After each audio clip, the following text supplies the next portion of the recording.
ce projet de Semons l'espoir et des sommets de l'espoir est très important et il représente justement cette image.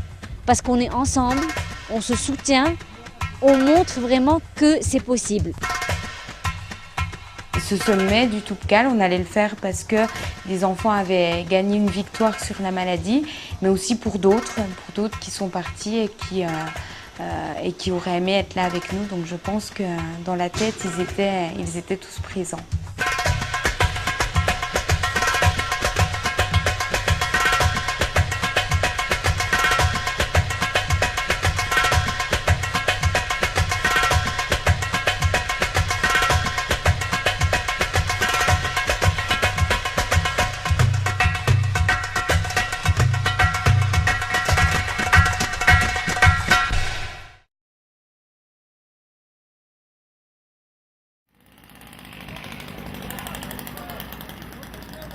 « 16 juillet 2007, c'est jour de marché dans le quartier populaire et coloré qui abrite la Maison de l'Avenir.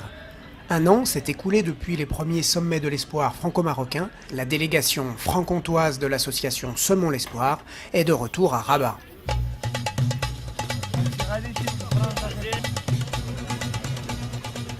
L'année dernière, pour leur première édition, ces sommets de l'espoir avaient réuni la belle cordée symbolique parents, enfants, médecins jusqu'au sommet du Toubkal, le point culminant d'Afrique du Nord, avec ses 4167 mètres d'altitude.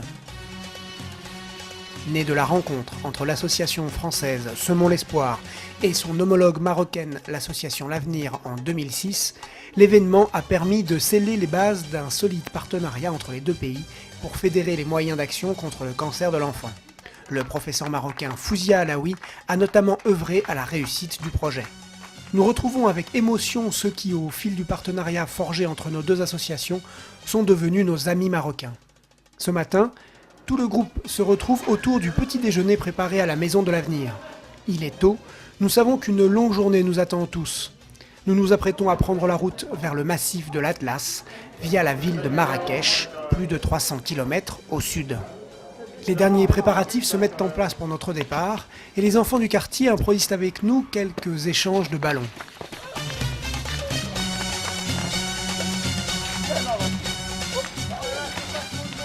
Il est à peine 8 heures, c'est le moment du premier voyage pour le bus de l'Avenir qui transporte tous les matins les enfants en traitement vers l'hôpital de Rabat au service d'hémato-oncologie pédiatrique.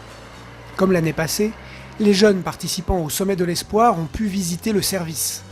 L'objectif du projet est aussi celui-là, donner à voir aux jeunes Français la difficile réalité qui entoure la prise en charge du cancer au Maroc, pour qu'à leur tour ils puissent en témoigner dès leur retour en France. Pour ces jeunes, qui ont eux aussi traversé les souffrances de la maladie, se confronter à cette dure réalité constitue une véritable épreuve. C'est vrai que c'est difficile parce qu'il y a quand même un manque de moyens évident, un manque de médicaments évident. Notamment, quand on est arrivé, il y avait un enfant, on nous expliquait qu'il allait subir un myélogramme, c'est une ponction dans le sternum, où on va prélever un petit peu de moelle osseuse pour pouvoir voir la qualité de la moelle. C'est quelque chose qui fait très très mal. Il y a quelques années, on le faisait nous, je dirais, soit avec de l'EMLA, soit... Maintenant, c'est au bloc opératoire. Souvent, les enfants sont endormis. Mais là, non, l'enfant qui allait subir ça allait avoir juste un petit peu d'Antonox pour ce qu'on dit, le shooter un petit peu pour pas qu'il se rappelle trop. Mais c'est vrai que c'est difficile et ça peut leur faire ressentir toutes les douleurs, les souffrances qu'ils ont vécues. Donc, en même temps, c'est bien aussi qu'ils le voient, parce qu'ils peuvent se rendre compte mieux pourquoi ils sont ici à Rabat aujourd'hui et pourquoi eux, ils peuvent témoigner en fait et donner ce message d'espoir à d'autres enfants et d'autres familles. Au Maroc, il n'existe que 2 services équipés pour prendre en charge les enfants atteints du cancer. L'un se situe à Casablanca, l'autre à Rabat. Certains malades doivent donc parcourir plusieurs centaines de kilomètres pour venir suivre leur protocole de soins. Des patients viennent parfois même de pays voisins, la Mauritanie notamment, qui ne possède à ce jour aucun hôpital équipé du matériel nécessaire. Dans un Maroc où la population est encore largement rurale, le corps médical doit aussi faire face à de graves difficultés d'information. Le cancer est en effet encore souvent considéré ici comme une maladie incurable, voire contagieuse dans les villages. Le cancer est ainsi mal diagnostiqué, souvent trop tard. Lorsqu'ils sont enfin pris en charge, certains enfants sont déjà en phase avancée de la maladie. Une grande campagne a ainsi été menée par l'association L'Avenir sur le diagnostic précoce chez l'enfant, qui doit permettre d'améliorer considérablement le pronostic vital. Cette difficulté d'assurer le confort et tous les besoins à 100% à nos malades, ça pèse sur nous d'une manière pas négative, mais c'est un défi pour nous quotidien. Nous luttons contre des maladies qui sont considérées comme fatales par la société.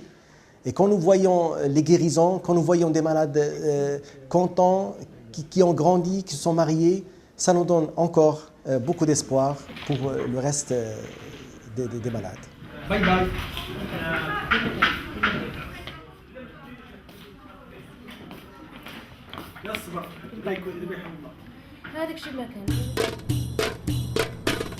Notre groupe a pris la route vers Marrakech. Il nous faudra une pleine journée de voyage pour rejoindre la ville rouge, nichée au pied de l'Atlas. Nos amis marocains profitent du voyage pour nous faire découvrir les beautés de leur pays. Nous faisons une courte halte à la mosquée de Casablanca, qui s'élève sur les rives atlantiques, au nord de la ville. Notre ami Taha nous fait découvrir les secrets du lieu. C'est un bâtiment aux dimensions hors normes, 3e plus grande mosquée du monde, son minaret culmine à plus de 210 mètres. Construite par le précédent souverain, Hassan II, elle porte son nom et s'impose aux visiteurs tel qu'il l'a voulu. Monumentale, elle peut accueillir jusqu'à 25 000 fidèles sous sa voûte. High-tech, elle est notamment équipée d'un rayon laser en son sommet qui jette un trait puissant vers la Mecque lorsque le muezzin lance son appel.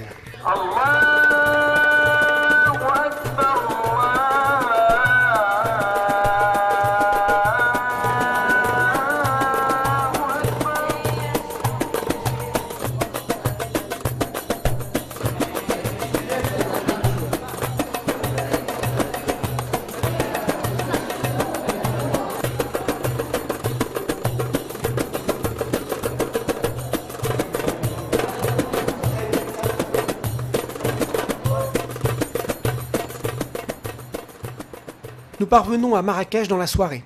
Il nous reste une 50aine de kilomètres pour rejoindre les vallées du Haut-Atlas. Demain, nous serons enfin en montagne.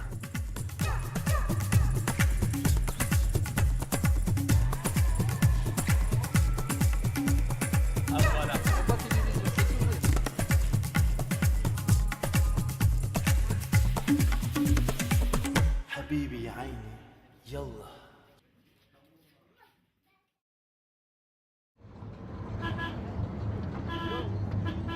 18 juillet, nous parcourons la route qui nous conduit vers les montagnes rouges de l'Atlas. Cette couleur caractéristique du massif tranche avec la verdure des fonds de vallée. Nous retrouvons l'émerveillement qui nous avait saisi l'année dernière.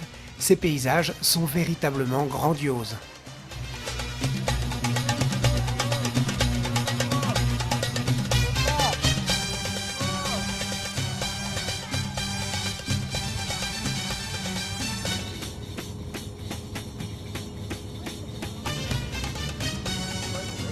Imlil est notre dernier port d'attache avant de commencer notre ascension. Nous retrouvons la fraîcheur du village avec bonheur. Mais l'ambiance qui nous attend à la descente du bus est une belle surprise. Hamid, le guide qui nous avait accompagnés l'an passé, est là pour nous accueillir. Le club alpin lui avait annoncé notre arrivée, il a insisté pour faire à nouveau partie de l'aventure. Nous allons vite découvrir que le passage des sommets de l'espoir l'année dernière a laissé des traces. La télévision marocaine a fait la route avec nous jusqu'à Imlil. Les journalistes sont là pour relayer l'événement. Toute l'équipe se prête de bonne grâce au jeu des interviews. Il faut dire que tous sont plutôt rompus à l'exercice. J'ai été malade quand j'avais 7 ans et j'ai fait 3 rechutes. Et c'est la première fois que je viens faire les sommets de l'espoir au Maroc, donc on va monter le Toubkal.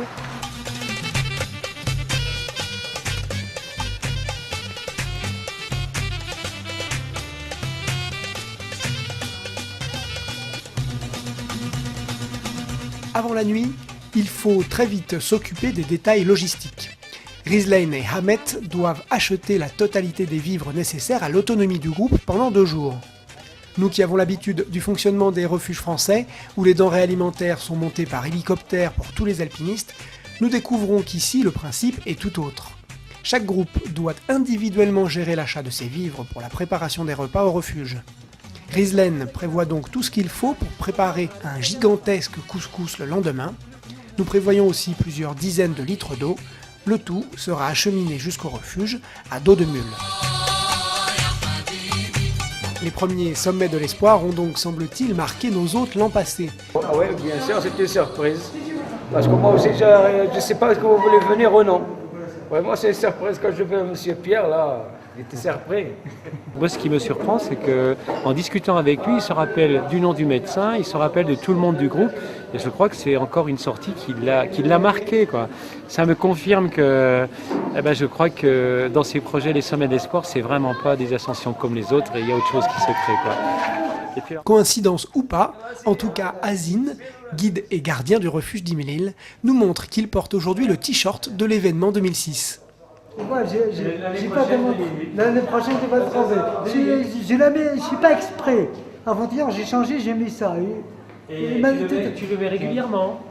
Non, pas juste. Non, il n'a pas fait exprès. J'ai pas fait exprès. Non, parce qu'on peut les mettre juste il a changé les vêtements. Ils sont très solides. Très bien, ouais. Et ils sont gilets.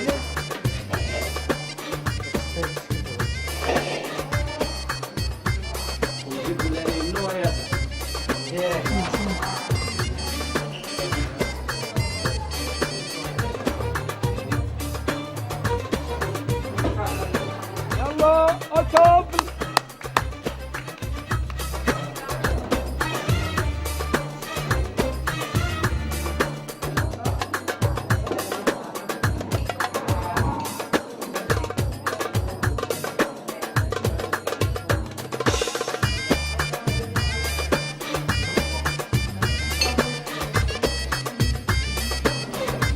10h du soir, la journée n'est pas terminée pour l'équipe médicale du groupe. On s'aperçoit qu'il manque un médicament absolument nécessaire pour l'expédition. Pour traiter les problèmes dus au mal d'altitude, il faut emporter avec nous de l'Azilix. En haute altitude, il y a un risque, c'est l'œdème pulmonaire et c'est l'Azilix qui règle le problème. Donc il faut absolument que je cherche de l'Azilix.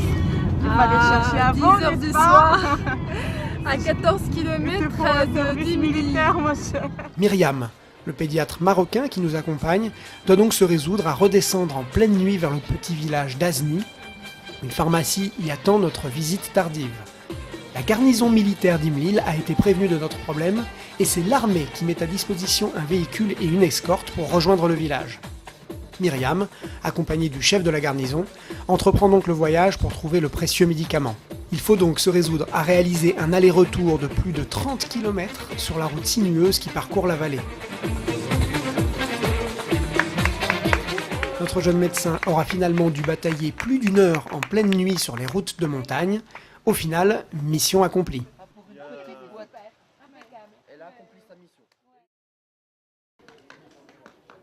6h du matin, nous prévoyons un départ très matinal. L'expérience de l'année passée nous a montré que cette journée de trek vers le refuge n'est pas affaire facile. L'année dernière, en effet, nous avions commis l'erreur de nous délester totalement de nos sacs à dos, préférant profiter de l'aide des mules. Grosse erreur que beaucoup avaient payée pendant la montée. Très vite, les plus lents s'étaient retrouvés sans vivres ni ravitaillement. Cette année, nous prévoyons le nécessaire pour alimenter les marcheurs tout au long de la randonnée. J'en emmène pour les mômes ou elle le porte sur elle, ça? Elle le porte sur elle. D'accord. Les bonbons, on l'ouvre et puis on en répartit. Les bonbons, on répartit, Aurélie se prend 3 barres. Je crois que les jeunes n'ont pas forcément tous des sacs à dos sur eux, donc on va dire les vétérans, donc nous.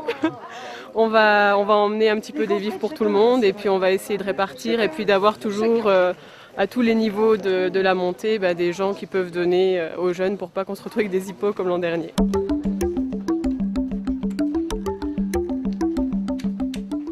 Je sens la fierté, la joie parce qu'on va partir avec le groupe, avec les amis. C'est ma 2e fois ici, ça me fait beaucoup plaisir de venir avec mes frères. Pourquoi tu reviens? Et pour refaire le sommet et pour remontrer aux gens que ça peut toujours arriver, que c'est pas juste une seule fois et qu'on peut arriver. Et on arrivera, Inch'Allah. Allez! Économisez votre effort pour tout à l'heure. On y va!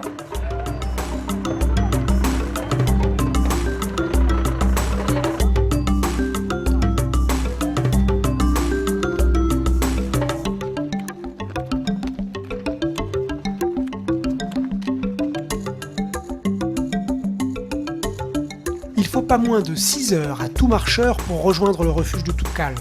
La distance à parcourir, autant que le dénivelé sont impressionnants. Les vallées de l'Atlas sont interminables, le chemin muletier déroule son tracé à perte de vue. Tu vois, plus toujours un peu, t'attaques plutôt par le talon, tu inspires sur 2 pas et tu expires sur 3 par la bouche.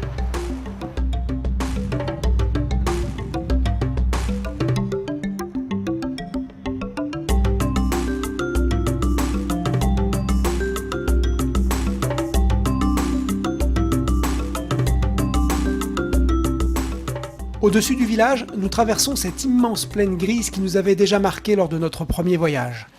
Elle marque la porte de l'étage agricole. Au-dessus, c'est le domaine aride de la haute montagne. Chacun profite des premières heures de marche pour trouver son rythme. Les plus jeunes d'entre nous ont à peine 11 ans, mais leur détermination est sans faille. Parmi nous, il y a aussi Amine. Opéré d'une tumeur osseuse, il souffre d'une mobilité réduite de sa jambe gauche. Il entreprend donc l'ascension armé d'une béquille et d'un bâton de marche. Il sait que l'entreprise est très audacieuse, mais sa volonté de réussir forge sa capacité. Comme tous les anciens malades participant au projet, et peut-être un peu plus, il porte par sa présence la force de notre témoignage. Les mules, de leur pas lent mais assuré, montent régulièrement et sans guide jusqu'au refuge. Une fois lancés, rien ne les arrête. La montée est longue, il faut remonter complètement une interminable vallée profonde qui peu à peu s'évase.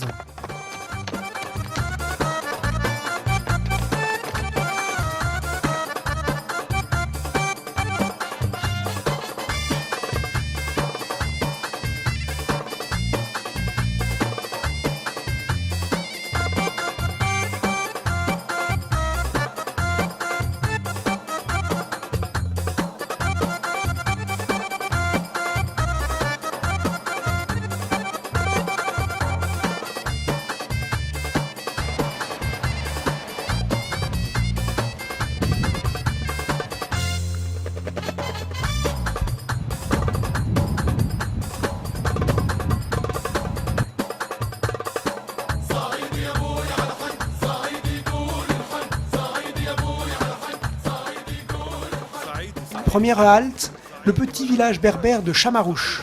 Les premiers attendent les autres dans une belle ambiance de liesse.